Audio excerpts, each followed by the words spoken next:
Today we are looking at the unofficial history of the Vorlon Empire as presented in the Mongoose sourcebook for the Babylon 5 role-playing game entitled Darkness and Light.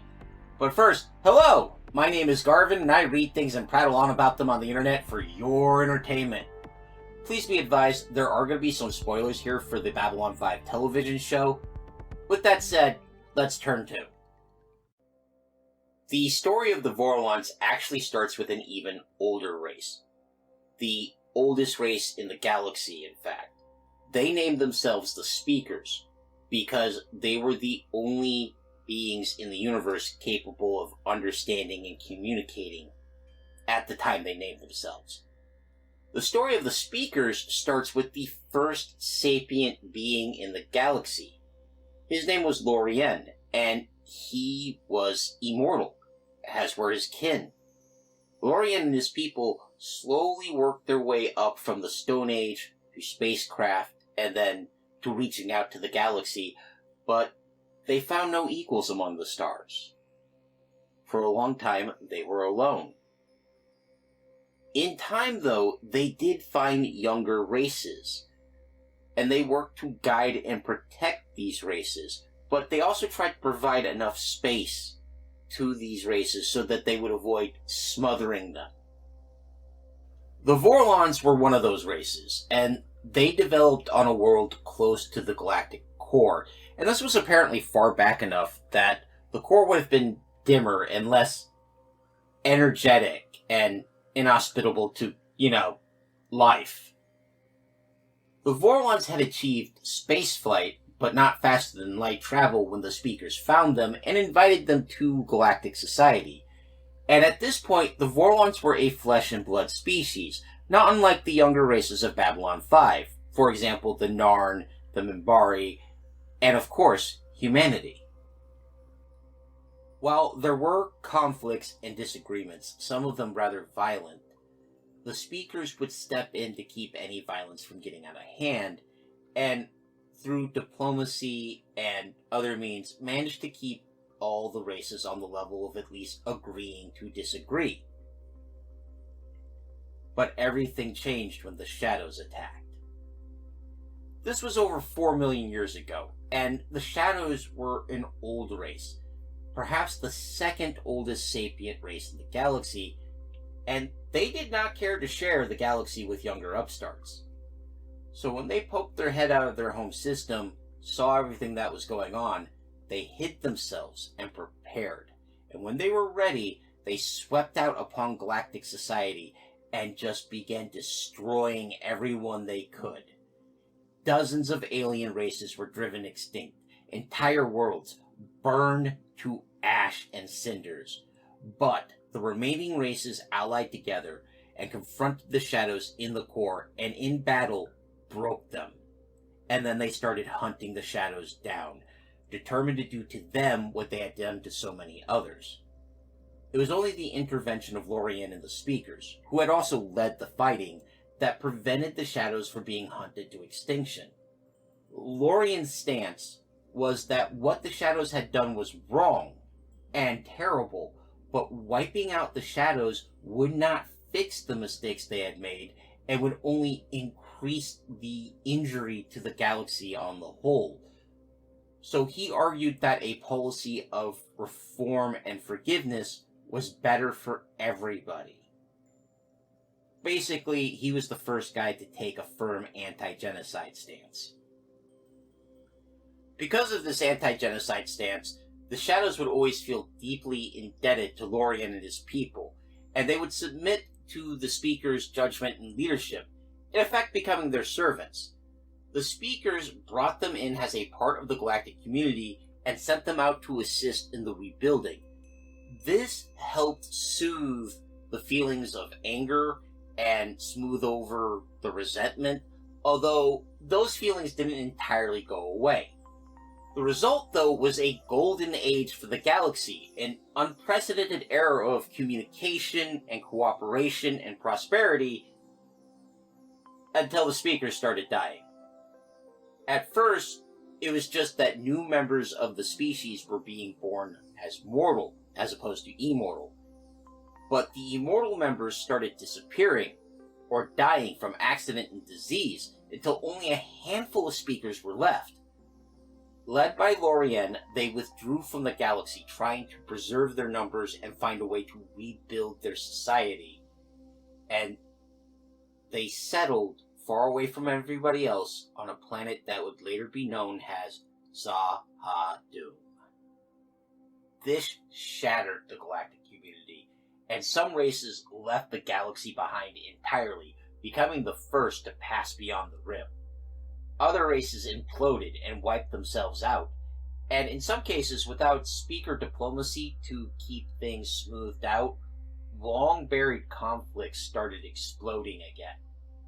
It was during this that some races learned to transition themselves from being physical flesh and blood into being beings of energy, achieving immortality of their own and shedding the needs of frail flesh. The Vorlons were among those races, and as a result, they no longer gave birth to new Vorlons. Now, they could still create new Vorlons on their genetic looms or through the use of cloned bodies, but as an immortal and nearly unkillable species, they increasingly found little reason to give birth to new members. The last Vorlon was born approximately 2 million years ago.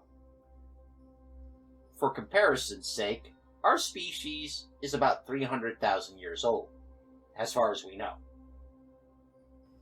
Not every race transitioned to the new state smoothly, however.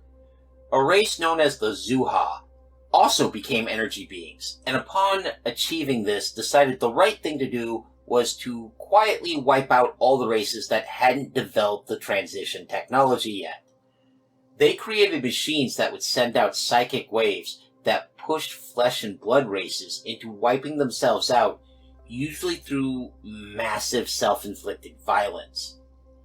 It took centuries for the remaining elder races to discover what was going on, because at this point no one was really paying attention to the younger races anymore. When they did find out, though, they confronted the Zuha and gave them a chance to stop. When the Zuha refused, the elder races summarily destroyed them because the speakers were no longer around to restrain them in their anger. And this happened very soon after the Vorlons themselves had transitioned to energy. This experience deeply frightened the Vorlons, as now they realized despite their now rather lofty status, they were still vulnerable to madness. And even if they didn't go mad, they could be wiped out by a coalition of races that decided that was the right thing to do. What if a bunch of other elder races went mad and decided to destroy them? The Vorlons decided they couldn't take that chance, so they resolved to ensure that they could never go insane, and, just for safety's sake, they would become invincible. They found proof of the soul, and devoted themselves to studying it, tracing where the soul went when a sapient being died. They believed that through this they found a way to higher dimensions and built a device to breach those dimensions. But they were wrong. Instead, they opened a gate to the nightmare universe known as Third Space. The Third Space aliens destroyed the Vorlon homeworld and enslaved hundreds of billions through terrifying psychic power beyond anything the Vorlons had ever seen before. The Third Space aliens and their slaves then swept through the galaxy and were even more horrifying than the Shadows. Even the Elder races could only fall back and fortify the Orion Spur and hold ground using massive drone fleets that couldn't be interfered with by telepathy. Even the Shadows, for all of their power, were only barely able to hold back the monsters of Third Space. Luckily, even with victory in their grasp, those same monsters that almost wiped out all life in the galaxy couldn't avoid it turning on each other. They split into two factions and started fighting it out, and when both factions had exhausted each other, the remaining Elder races fell upon them, destroying the gates, and the Vorlons would spend a millennia hunting the remnants down with a fanaticism born of shame and deep-seated fear. That deep-seated fear led to much of what we understand as Vorlon ideology today. They would establish a new homeworld, but more importantly, they turned to look deep into themselves. Because the third space aliens were able to control people by reaching in through their unconscious dreams and desires. Parts of yourself you don't really know or understand, and using those cracks in your self-image and your self-understanding, they could reach in and seize control. In response to this, the Vorlons would develop intense mental discipline and an almost terrifying self-focus meant to ensure that each Vorlon knew themselves and they all knew each other completely and utterly. For the sake of their own safety and the safety of the galaxy, they would devote themselves to order and self-control in order to answer the question, "Who are you?" The other elder races, however, were mostly exhausted by the war, and many elected to leave the galaxy, passing beyond the rim. The Vorlons, perhaps driven by a need to atone, among other things, volunteered to stay behind and watch over the races that would come, so that they wouldn't destroy themselves or get wiped out by some lurking threat. Another race that volunteered to watch over them were the Shadows.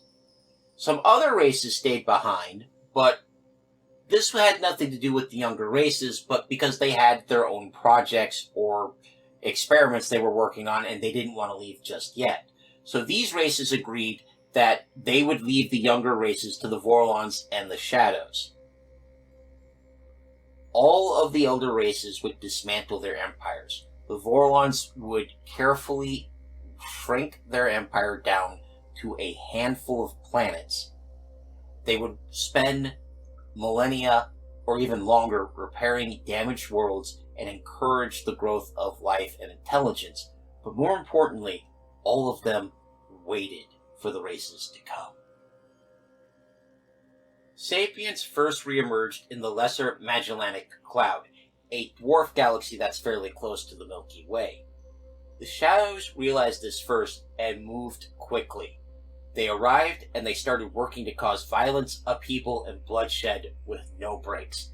This caused a series of genocidal wars that swept over that galaxy.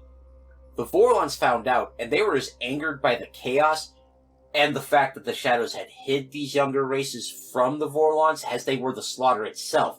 So they came running and they attacked the Shadows directly with no holding back. This was the first Shadow War over 1 million years ago. This clash was so ruinous to that space and the races that lived there that the Shadows and the Vorlons both realized that if they kept duking it out directly like this, they would wipe out the very people they were fighting over. So both of them withdrew, and on the way back to the Milky Way, they negotiated new rules of engagement. The rules were simple and straightforward. While battles between fleets would be allowed in deep space, there would be no attacks on each other's homeworlds or holdings, no attempts to wipe out the other race, although the killing of individuals would be allowed. And more importantly, they weren't to attack planets of younger races just because the Shadows or the Vorlons had put a base on there. The younger races were also allowed free will and were to make a choice between the Shadows and the Vorlons. Additionally, they reaffirmed the rule that only Shadows and Vorlons would have direct contact with the younger races. Fast forward to 600,000 years ago, as new races emerge into the galaxy, and the Vorlons openly visit them and guide them, like the Speakers had done to the elder races before.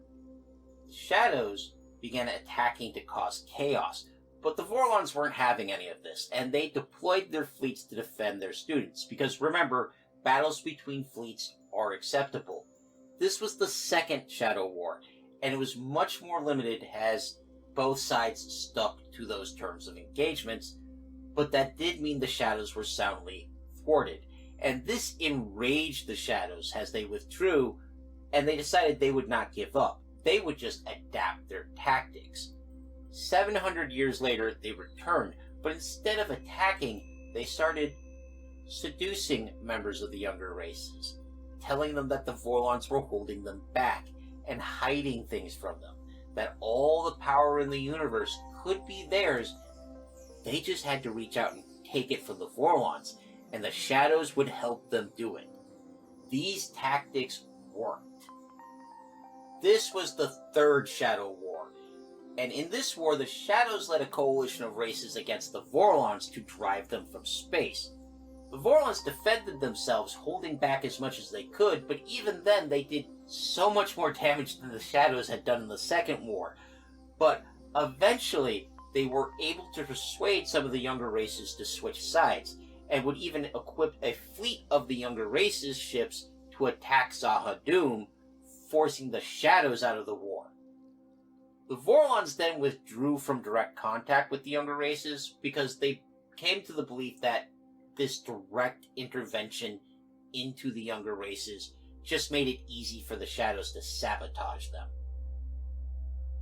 The Fourth Shadow War would happen 3,700 years after the Second, as the younger races that remained were turned against each other by the Shadows.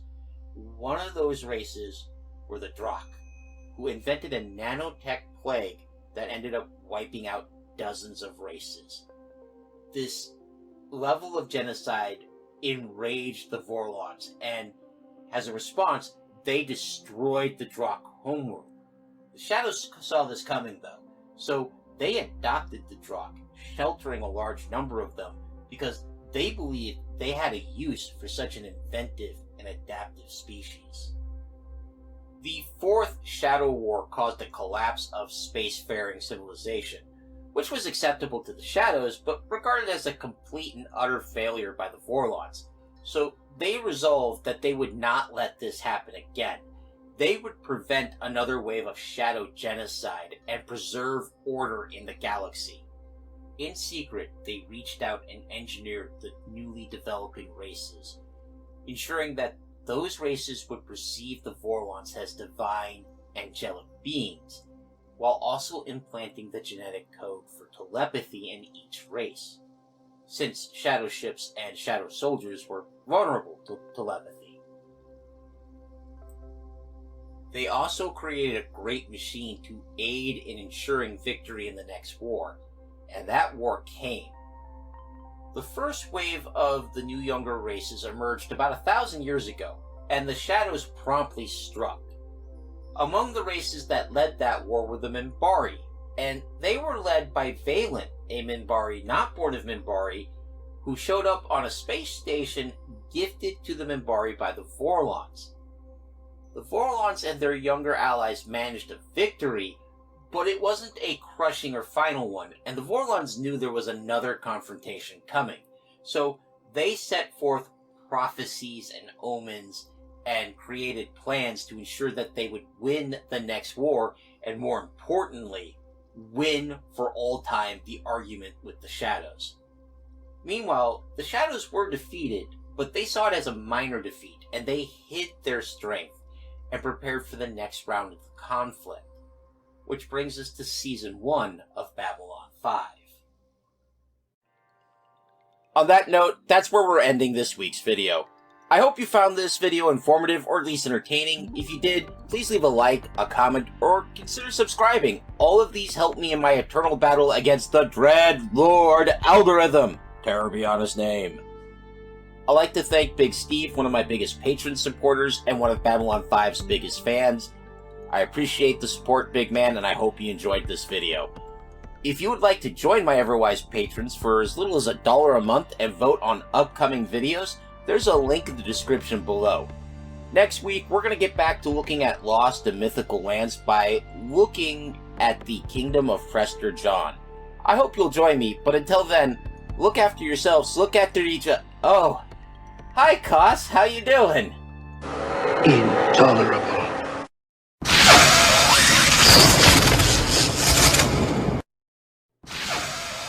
Whoa, look out! Folks, I will see you next week if I'm still here. Have a good day. Wait! Kosh, I can explain! Incorrect.